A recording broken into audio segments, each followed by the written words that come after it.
Merci d'être venu. Approchez-vous un petit peu, il reste des places devant. N'hésitez pas, ne restez pas au fond à discuter.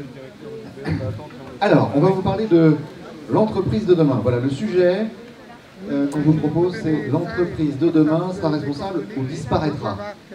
Et pour vous intéresser un peu au sujet, l'idée ça a été de vous proposer ça sous forme de tragédie X grecque. Alors, rien qui puisse choquer les bonnes mœurs. Pourquoi est-ce que c'est une tragédie grecque antique d'abord? C'est parce que on va respecter trois unités. S'il y en a qui connaissent ici leur classique. Les trois unités que sont le temps, le lieu et l'action. Alors, le lieu, c'est ce qui est en train de se passer sur Terre en ce moment. Le temps, ben, malheureusement, c'est maintenant. Et l'action, j'espère que on va par les actions qu'on va vous proposer à la fin de cette courte tragédie X grecque, trouver un dénouement heureux à cette tragédie grecque. Normalement, la tragédie grecque doit mal finir. Nous, on va vous proposer une fin heureuse. Notre héros ou notre héroïne, c'est vous, c'est moi, c'est quelqu'un de la génération X, en gros, qui est né entre 1960 et 1980, même si vous croyez que j'étais né après 80. Et c'est une personne qui est tiraillée entre deux générations. D'accord ? Mes parents sont nés après la guerre, ils ont connu les 30 glorieuses, et pour eux tout était possible, les ressources étaient illimitées, et on pouvait y aller. Voilà. Et j'ai été élevé comme ça, malheureusement, avec des assiettes à pique-nique en plastique, avec la possibilité de faire des milliers de kilomètres en voiture allongés sur la plage arrière, voilà, en écoutant du Michel Sardou. Et puis, j'ai des petits frères, des cousins, des enfants maintenant, j'en ai quelques-uns, qui eux ont été élevés un petit peu différemment parce que j'ai évolué un petit peu, heureusement ça a été long. J'ai une sensibilité différente et puis tout ce qu'on m'a rabâché depuis des années que je ne comprenais pas forcément, vous allez voir, j'ai fini par comprendre que la réalité et le temps de ma tragédie grecque, c'était vraiment maintenant. L'intrigue. L'intrigue, quelle est-elle? Parce que le but, c'est de parler d'entreprise. Le but, c'est de parler d'entreprise.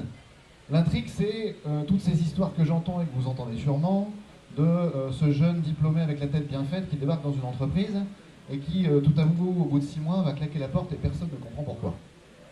C'est l'histoire de ce banquier cadre, responsable d'agence, et qui tout à coup change d'orientation professionnelle et va vendre des huîtres sur les marchés ou devenir guide au Mont-Saint-Michel. Voilà.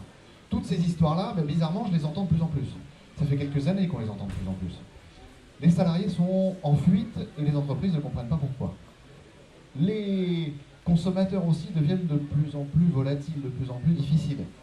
Vous avez sûrement déjà entendu parler de ces applications qui permettent directement dans les rayons du supermarché de savoir ce qu'il y a exactement sur les produits et qui fait que de moins en moins les consommateurs veulent avaler les produits dangereux qu'on trouve dans les produits. D'accord ? Donc voilà, il y a tous ces changements qui impactent l'entreprise, d'abord sur la difficulté à recruter, qui est de plus en plus croissante, et puis aussi qui commence à impacter leurs ventes. Et c'est aussi la situation pour la marque en elle-même, c'est-à-dire que la communication devient difficile. D'accord ? Le greenwashing est de moins en moins possible. Être responsable sur la façade, mais laisser ses sous-traitants faire le sale boulot, ça devient de plus en plus difficile. Voilà, donc il y a une mise en danger, et c'est ça le prologue de ma tragédie grecque. Et il y a le tiraillement de cette héroïne et de ce héros dont je vous parle, qui est pris entre deux générations. Parce que ce que lui ont appris ses parents baby boomers, c'est qu'en fait, il fallait d'abord penser au profit. D'accord ? La triple bottom line, selon le baby boomer, c'est le profit d'abord pour faire plaisir aux actionnaires, et puis après on s'occupe peut-être des humains dans la boîte, d'accord ? Et puis enfin la planète, on s'en fiche. Elle est là, et les ressources sont disponibles, et on peut taper dedans. Ce qui a évolué pour la génération X, que je représente ici, et la majorité d'entre vous dans la salle, c'est que déjà on a compris qu'il y avait un problème avec les humains. C'est que la valeur de l'entreprise, elle était sur ses salariés, elle était sur la manière de bien les traiter, elle était aussi sur ses clients, et la manière d'être transparent avec eux, etc. Donc il y a eu cette évolution, et puis on a commencé à mettre l'humain en tête de cette triple bottom line. Alors la triple bottom line, c'est pas moi qui l'ai inventé, c'est un concept que vous trouverez sur Wikipédia par exemple. La triple bottom line, c'est celle justement dont sont en train de rêver les générations suivantes. Alors c'est même pas de rêver, elle est ici. C'est-à-dire que, vu la situation, il va falloir passer à un mode de fonctionnement des entreprises qui est, il faut mettre la planète d'abord, il va falloir penser aux humains, et ce qu'on va vous montrer, c'est qu'avec tout ça, on peut faire du profit et l'entreprise peut fonctionner. Et qu'au contraire, l'entreprise qui ne comprend pas très rapidement ce qu'est cette véritable triple bottom line, va arrêter de faire du profit, va disparaître, d'accord ? Va se retrouver en difficulté dans les années qui viennent. Alors, Guillaume qui est avec moi, va vous expliquer un petit peu, juste après moi, pourquoi est-ce qu'on a lancé ce Braze Hacking.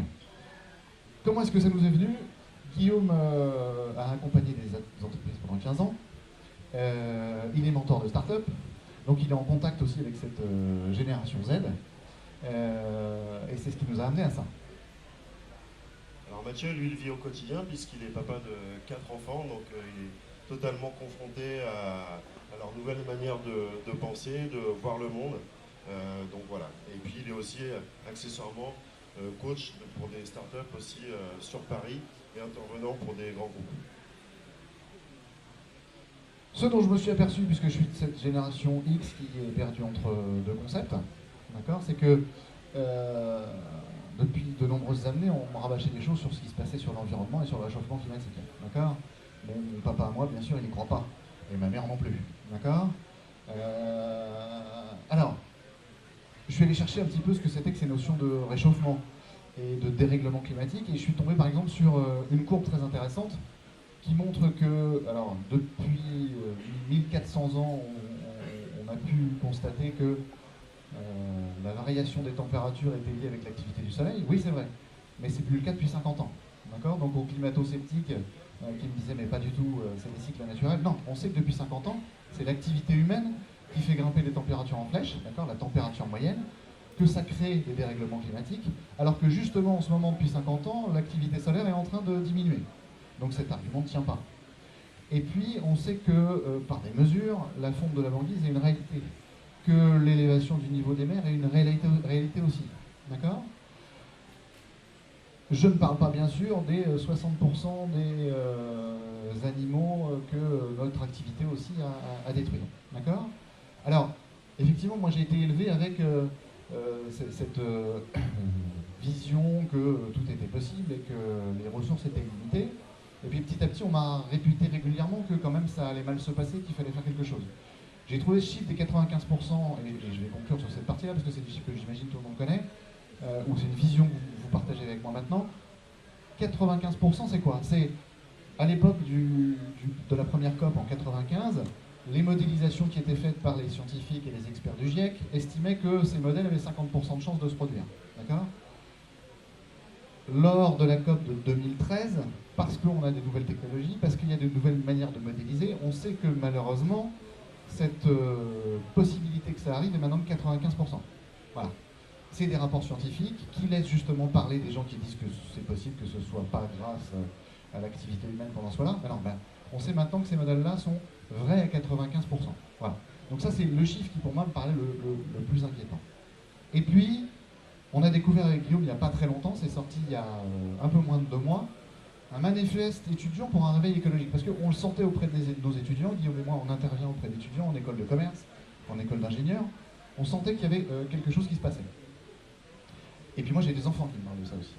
Ce manifeste étudiant pour un réveil écologique, vous pouvez le trouver très facilement sur Internet, et il exprime ce qui est en train de se passer et que beaucoup de chefs d'entreprise ou de dirigeants comme moi, comme vous, de la génération X, ont intérêt à comprendre très vite et qui explique la tragédie grecque dont je vous parlais. En moins de 2 mois, il y a près de 25 000 étudiants qui ont signé ce manifeste pour un réveil écologique. D'accord. Si vous regardez, vous pouvez regarder par école qui de Agrocampus à Rennes, qui de Sciences Po, qui de Rennes Business School, etc. a signé. Il y a quasiment 5 ou 600 étudiants. D'accord. Et le chiffre augmente tous les jours. On vous a mis 25 000 parce que je pense qu'on n'en est pas très loin, mais tous les jours de nouveaux étudiants viennent signer ce manifeste. Ce manifeste, il dit quoi? Il dit à quoi ça rime que je prenne mon petit vélo pour pas polluer si je vais travailler chez quelqu'un qui travaille dans le raffinage du pétrole. D'accord. Donc je n'irai plus travailler chez vous si vous polluez. Voilà. M'embêtez pas à me dire qu'il faut que je sois éco-responsable et que je prenne mon vélo, si c'est pour aller bosser dans une industrie qui pollue. Ça explique les salariés en fuite, et ça ne va pas s'arranger. Ensuite, ces mêmes étudiants qui ont signé le manifeste, ils disent aussi qu'il est possible de consommer, mais pas de manière débridée, et sans se priver. D'accord ? Donc en tant que consommateurs, ils sont en train de devenir des consommateurs responsables. Et ils sont de plus en plus nombreux à arriver sur le marché du travail et à arriver dans les allées des supermarchés. Et enfin, ils disent que tout ça, ça les concerne en tant que salariés, en tant que consommateurs et en tant que citoyens. Voilà.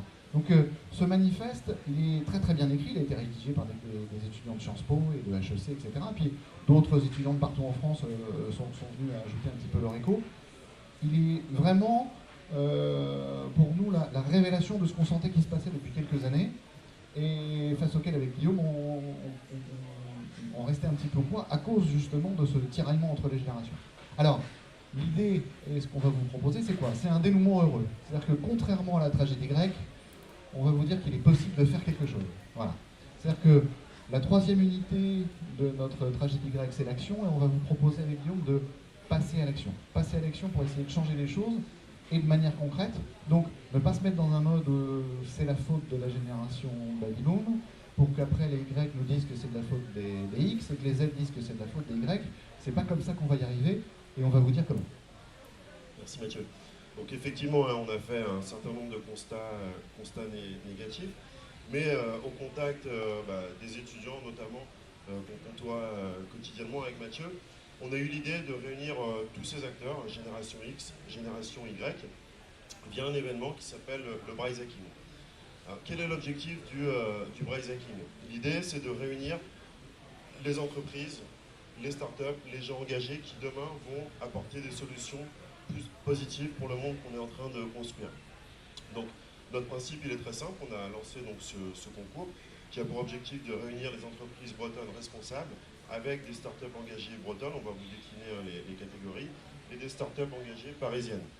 Le but du jeu, donc c'est pas un événement ponctuel, parce qu'on a inscrit ça dans le temps, en permettant aux uns et aux autres d'apprendre à collaborer ensemble et de construire des solutions pour demain.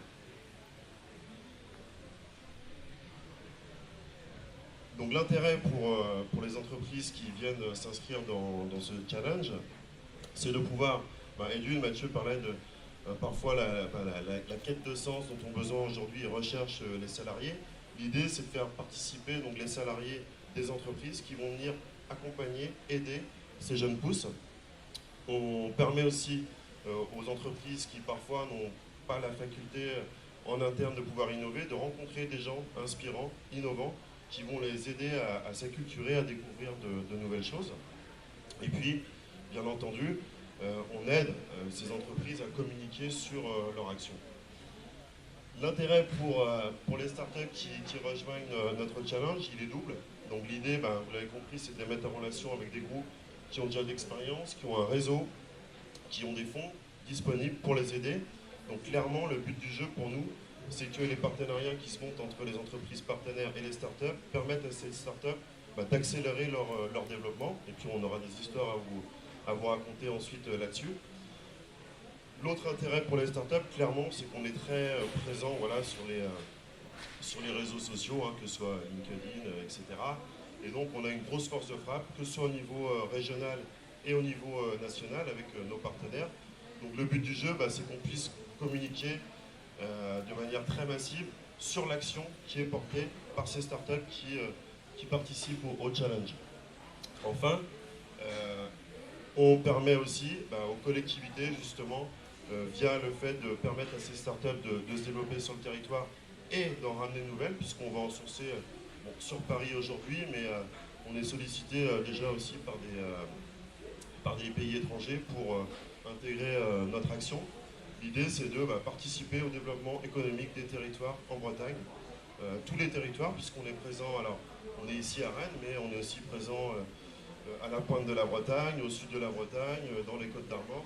Donc notre action, elle est globale sur la Bretagne.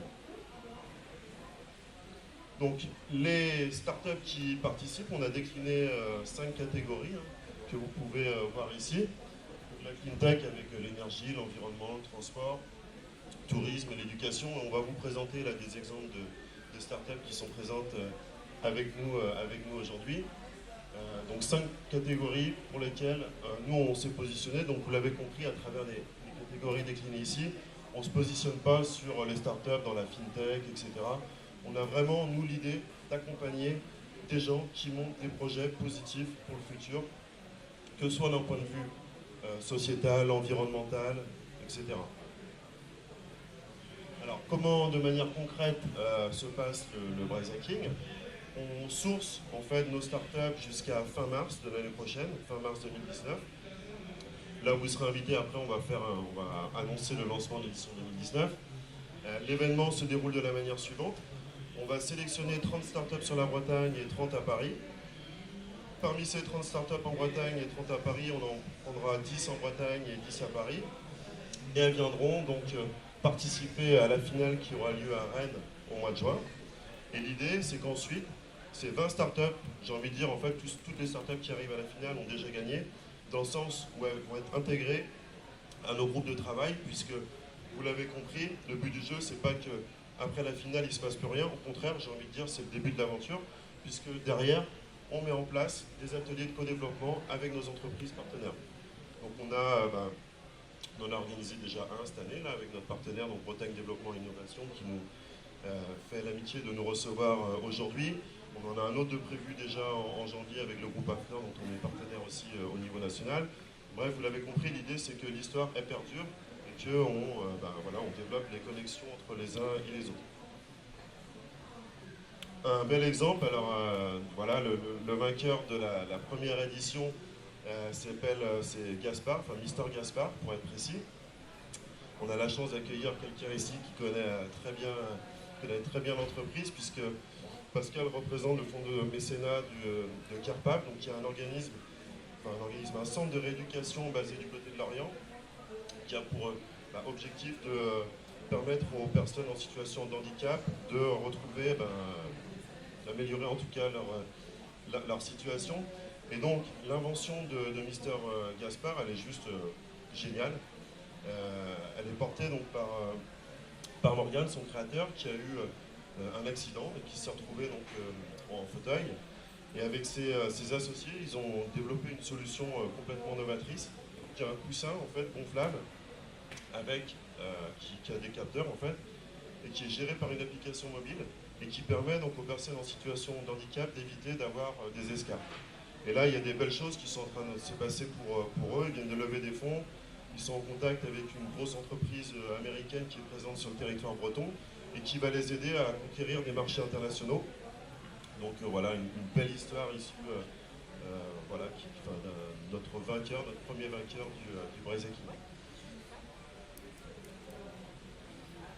Penarbox. Alors, ouais. Penarbox était là hier. On vous a remis Penarbox ici, puis après on va faire venir des startups qui sont présentes donc, sur le jardin de startups Braze Hacking. Penarbox propose des produits bretons avec un e-shop qui doit être traduit en français, je pense, pour que vous puissiez commander des produits locaux. Et notamment, par exemple, il y a un caviar d'aubergine de Bablico qui s'était présenté au Braze Hacking 2018. Et notamment, vous avez la possibilité de déposer vos cartes de visite et on fera un tirage au sort à 16h pour vous faire gagner une boîte Penarbox. Voilà. Et comme produit 100% breton. Produit 100% breton. Et comme le disait Guillaume tout à l'heure, on va à la fin de la conférence ici, à 12h30, boire quelques bières bretonnes pour un apéro de lancement officiel du Braze Hacking. Donc je compte sur vous aussi pour vous jeter après sur l'apéro. Voilà, c'est pour ça qu'on vous parlait de Penarbox qui soutient tout ça. Alors maintenant, on va appeler donc Dylan de Devdu. Je te reprends le micro, Morgane. Voilà. Moi, ma question, c'est raconte-nous ta participation au Braze Hacking 2018, s'il te plaît. Donc, le Braze Hacking, j'ai découvert un peu sur les réseaux sociaux de mémoire. J'ai été faire la demi-finale à Brest. J'ai rencontré une super équipe, une vraie super ambiance et surtout des projets qui étaient concrets, ce qui n'est pas toujours le cas dans l'univers des startups. C'était vraiment des projets qui étaient très avancés, qui n'étaient pas juste des idées ou des concepts, mais qui étaient vraiment des choses qui étaient mises en place à des petites échelles et qui étaient très positives. Donc on a été sélectionné pour la finale, donc on a participé à Rennes au pitch inversé. Donc le pitch inversé, c'est que on avait des mentors de grandes entreprises qui pitchaient à notre place. Donc c'était un exercice intéressant parce qu'il fallait former un mentor qui ne connaissait pas le projet et c'était à lui de le présenter en 5 minutes. On n'a malheureusement pas gagné, mais ça a été une super expérience. Et ce que j'aime beaucoup avec le Braze Hacking, et pourquoi je le recommanderais à toute personne de s'y inscrire, c'est qu'il y a vraiment une logique de co-développement. C'est-à-dire que déjà, quand on ne gagne pas, on a un retour, ce qui n'est pas toujours le cas au concours. C'est que là, on sait pourquoi on n'a pas gagné, on a des conseils pour faire progresser son projet. Et ensuite, on a des ateliers de co-développement où on travaille tous ensemble, gagnant-perdant, et avec l'objectif vraiment de se développer ensemble. Et voilà, c'est pour ça que je vous recommande, si vous avez un projet, une idée, un concept, allez-y. De toute manière, pitcher, confronter à des professionnels, c'est toujours positif. Et après, il y a cette logique de co-développement qui est super intéressante. Je crois que j'ai pas à en rajouter. Merci, Dylan. Oui, bonjour. Le rôle et les relations qui ont été initiées entre les grandes entreprises et les startups qui ont participé à la première édition, est-ce que le lien continue et quelles sont les interactions qu'il peut y avoir aujourd'hui entre, par exemple, le pavé et une grande entreprise du bâtiment ou DevDu ou autre? Alors, dans nos partenaires entreprises, on n'avait pas d'entreprise du bâtiment. Donc je ne sais pas si ça a été l'occasion pour Gilles de nouer des partenariats. Pour toi, Dylan On a des discussions avec MBA, mais nous on est sur un système qui est micro-local. Donc là on va changer d'échelle à partir de janvier et à ce moment-là on va utiliser le réseau. Ce qui est vraiment super, c'est qu'on a des intervenants directement avec Guillaume et Mathieu.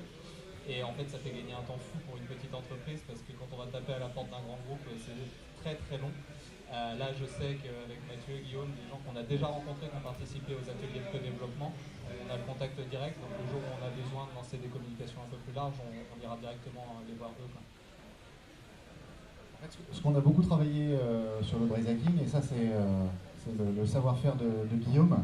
Le savoir-faire de Guillaume, ça a été justement lors des demi-finales et des finales, alors surtout la finale avec ce pitch inversé, de créer des binômes justement entre notre partenaire entreprise. Entre notre partenaire entreprise et les startups engagées. La création de ces binômes a donné lieu à pas mal de belles histoires.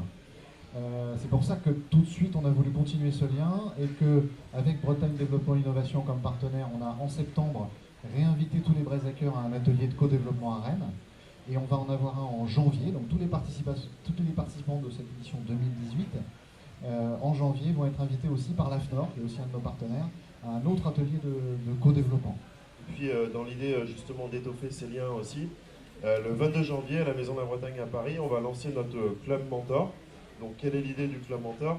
En gros, on est en train de réunifier la communauté des salariés bretons qui sont sur Paris, donc qui travaillent dans des grands groupes, des moins grands groupes, des chefs d'entreprise bretons. Et l'idée, elle est la suivante.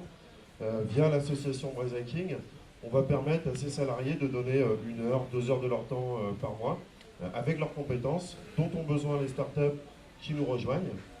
Et donc voilà, l'idée elle est encore une fois de faire du lien, de développer le réseau. Alors ce club mentor là pour l'instant le lance sur Paris, mais on le fera aussi après en Bretagne, toujours avec cette idée de créer des ponts entre les entreprises, les startups.